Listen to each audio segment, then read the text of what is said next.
اللہ تعالیٰ کے بابرکت نام سے ابتدا ہے جو دلوں کے رازوں سے خوب واقف ہے۔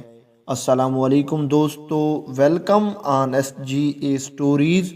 دوستو، آج جو واقعہ ہم آپ کو سنانے والے ہیں، یہ واقعہ سن کر آپ کو معلوم ہو جائے گا کہ جب اللہ تعالیٰ کی ذات کسی پر کرم فرماتی ہے تو کیسے اس شخص کی زندگی بدل جاتی ہے اور وہ شخص برائی کو چھوڑ کر نیکی کی طرف خود بخود مائل ہو جاتا ہے۔ بیان کیا جاتا ہے کہ کسی علاقے میں ایک نوجوان رہتا تھا۔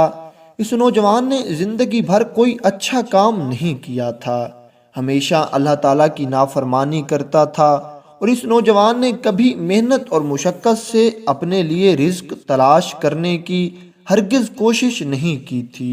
یہ نوجوان آلسی تھا اور ہر وقت فضول کاموں میں لگا رہتا تھا۔ یہ چاہتا تھا کہ مجھے بیٹھے بٹھائے رزق مل جائے اور مجھے یہ مشکل کام نہ کرنا پڑے۔ پہلے ہی یہ نوجوان گنہگار تھا۔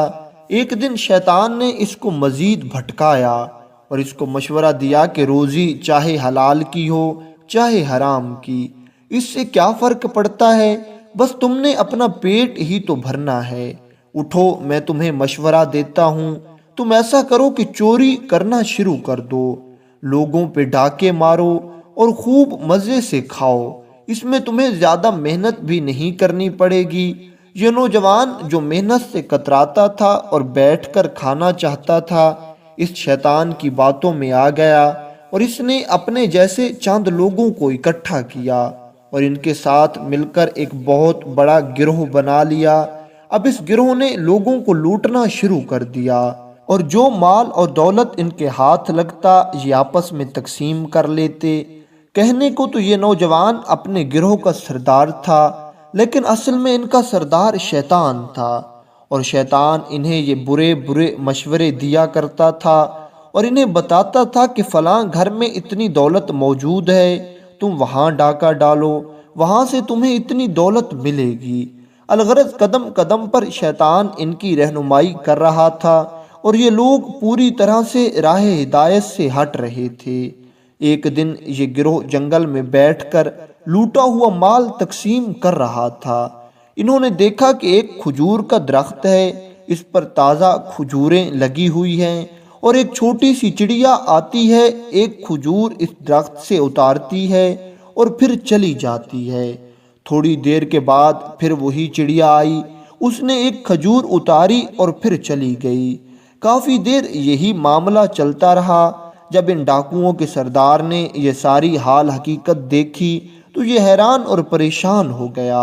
آخر یہ چڑیا کھجور لے کر کہاں جاتی ہے؟ بس پھر یہ سوچنے لگا کہ مجھے معلوم کرنا چاہیے آخر یہ کیا ماجرا ہے، ایک چھوٹی سی چڑیا اتنی ساری کھجوریں کہاں لے کر جاتی ہے، اس کے پیچھے کون سا راز چھپا ہوا ہے۔ یہ نوجوان اٹھا اور اس نے چڑیا کا پیچھا کرنا شروع کر دیا۔ ساتھ میں اس کے سارے گروہ کے لوگ بھی موجود تھے۔ اس نوجوان نے دیکھا کہ آگے جنگل میں ایک درخت کے نیچے ایک ضعیف شخص بیٹھا ہوا ہے۔ دیکھنے سے یہ شخص انتہائی کمزور اور نحیف معلوم ہوتا ہے اور اس کی ٹانگیں بھی نہیں ہیں، یعنی یہ معذور تھا۔ اس کی آنکھوں کی بینائی بھی جواب دے چکی تھی۔ وہ چڑیا جس نے کھجور کے درخت سے ایک کھجور کا دانہ اتارا تھا، اس نے آ کر وہ کھجور کا دانہ اس بزرگ کے منہ میں ڈال دیا اور یہ بزرگ وہ کھجور کھانے لگے اور اللہ تعالیٰ کا شکر ادا کرنے لگے۔ جب اس بدکار اور گنہگار نوجوان نے یہ سارا واقعہ دیکھا تو اس کا ایمان جاگ گیا۔ اس نے سوچا کہ میرا اللہ اس بوڑھے کو رزق دے سکتا ہے اور اس کے رزق کے لیے ایک بے زبان جانور کو اس کا خادم بنا دیا گیا ہے، تو میرا کریم اللہ مجھے بھی حلال کا رزق دے سکتا ہے، میں کیوں دوسروں کا رزق چھین کر کھاتا ہوں؟ میں ایسا کرتا ہوں ضرور بالضرور اللہ تعالیٰ کی ذات مجھ سے ناراض ہوتی ہوگی۔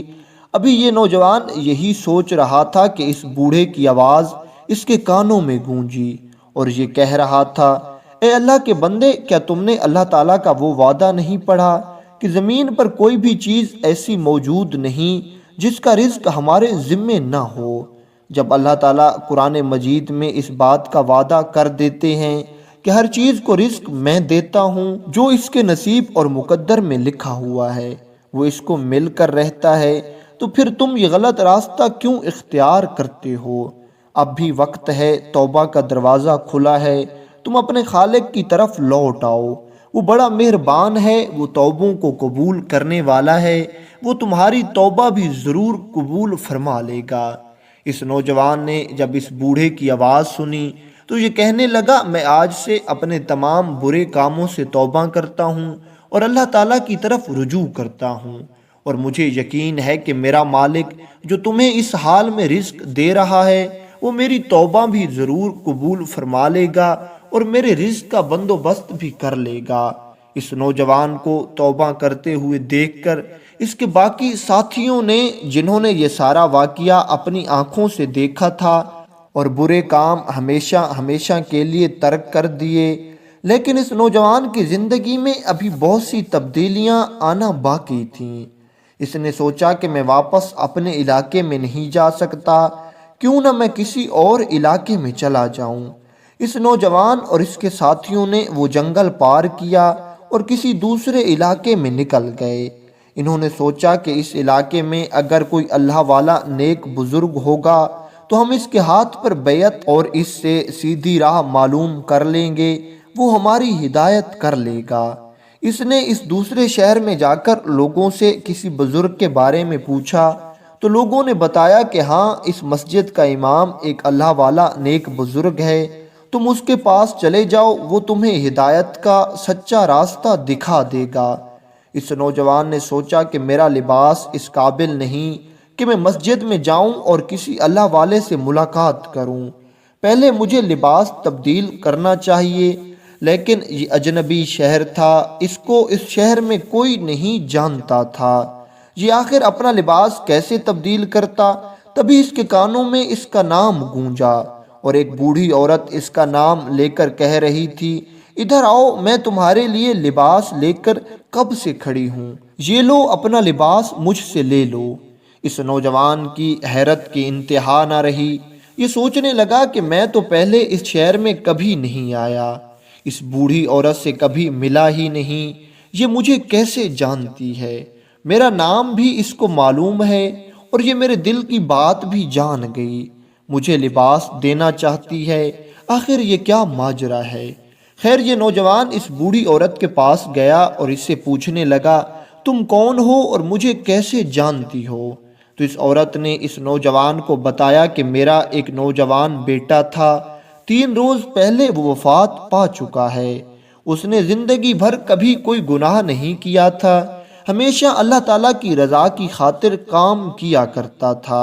اس کی وفات کے بعد میں بہت پریشان اور رو رو کر بے حال تھی کہ ایک رات میری آنکھ لگی اور خواب میں مجھے ایک بزرگ دکھائی دیے اور اس نے مجھے تمہارے بارے میں بتایا اور کہا کہ اسے تم اپنا بیٹا بنا لینا، اگر اللہ تعالیٰ نے تجھ سے ایک بیٹا لے لیا ہے تو دوسرا نیک اور صالح بیٹا تمہارے سہارے کے لیے بھیج دیا ہے۔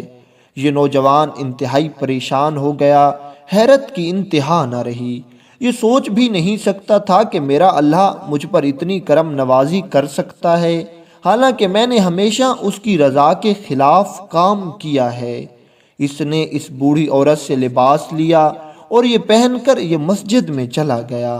یہ نوجوان اور اس کے ساتھی جب مسجد میں گئے اور انہوں نے امام مسجد کو دیکھا تو ان کی حیرت کی انتہا نہ رہی، کیونکہ امام مسجد وہی کمزور شخص تھا جو ایک درخت کے سہارے بیٹھا تھا اور ایک چڑیا جس کے منہ میں کھجور ڈال رہی تھی، لیکن اب تو امام مسجد کی ٹانگیں بالکل سلامت تھیں اور امام مسجد کی آنکھیں بھی بالکل ٹھیک تھیں اور امام مسجد تندرست و توانا تھا۔ یہ نوجوان اور اس کے ساتھی امام مسجد کے پاس گئے اور ادب سے پوچھنے لگے، حضور یہ کیا ماجرا ہے؟ ہمیں کچھ سمجھ نہیں آ رہا، آخر یہ کیسے ہو سکتا ہے کہ وہاں بھی آپ ہوں اور یہاں بھی آپ ہیں؟ تبھی اس اللہ کے نیک بندے نے اسے ساری بات سمجھا دی کہ اللہ تعالیٰ تجھ سے راضی ہوا اور اللہ تعالیٰ نے تیری ہدایت کے لیے اپنی قدرت کا وہ کرشمہ تجھے دکھایا کہ اگر ہم چاہیں تو بے شک ہر کسی کو محنت اور مشقت کے بغیر رزق دے سکتے ہیں، لیکن رزق کی تلاش کے لیے محنت بھی کرنی چاہیے، کیونکہ یہ دنیا جائے اسباب ہے، یہاں سبب ضروری ہے۔ تم جان لو کہ اللہ تعالیٰ نے تمہاری توبہ قبول فرما لی ہے۔ بس اس نوجوان اور اس کے ساتھیوں نے اللہ تعالیٰ کا شکر ادا کیا کہ اللہ تعالیٰ نے ہماری ہدایت کے لیے ہم پر اتنی کرم نوازی کی ہے۔ بے شک ہمارا خدا بہت مہربان اور رحم کرنے والا ہے۔ اور انہوں نے اس بزرگ کے ہاتھ پر بیعت کی اور اپنی باقی کی زندگی اللہ تعالیٰ کی رضا کے لیے وقف کر دی، اور ہمیشہ اللہ تعالیٰ کی خوشنودی اور رضا کے لیے اچھے کام کرتے رہے، اور انہوں نے برائی اور برے کاموں کو ہمیشہ کے لیے ترک کر دیا۔